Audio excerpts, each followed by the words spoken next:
Hello guys, welcome back sa another episode ng Hepe TV. Ayan yung wind cone, yung orange. So ang gagawin natin ngayon ay aayusin natin ang isang sirang wind cone dito sa runway. So guys, ang isa sa ginagawa ng mga airport rescue and firefighting ay aerodrome pala. Nag-aayos ng mga sirang bagay. Kaya rin naming ayusin ang sirang buhay mo he. Joke lang.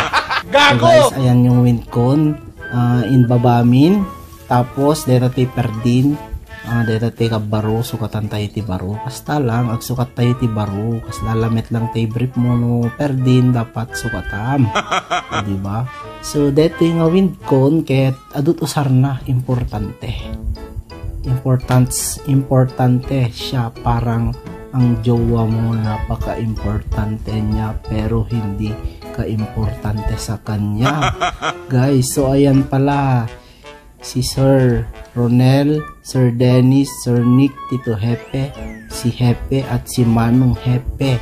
Marami kaming nagtutulungan dyan, ganyan kaming mga ARFF para mas mabilis matapos ang trabaho. O ayan, parang agsok-sukat laeng itinet ti basketball. So detoy wind cone ti pakausaran na ket adu iso ti mangitudo ti direction ti angin, kasi deta angin adu direction na mabalin nga north, south, east, west, agpangato pababa, kas lamit lang deta jowam ang sabal-sabali iti mood na nukwa, di ba?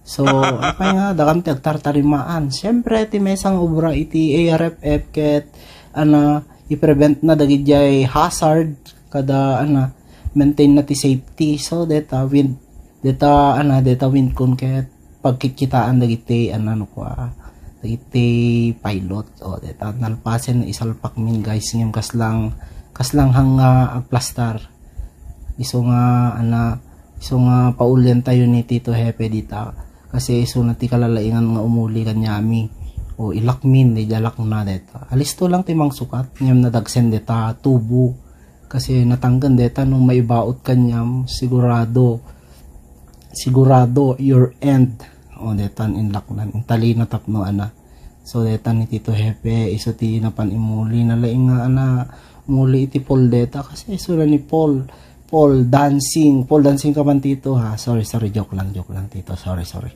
So guys, deta nalpasen o nagmayat tikita na, diba? Shout out Nurture Ken Randel, thank you for watching my video. Naubos ko na naman ang 3 minutes nyo. I love you all. Goodbye.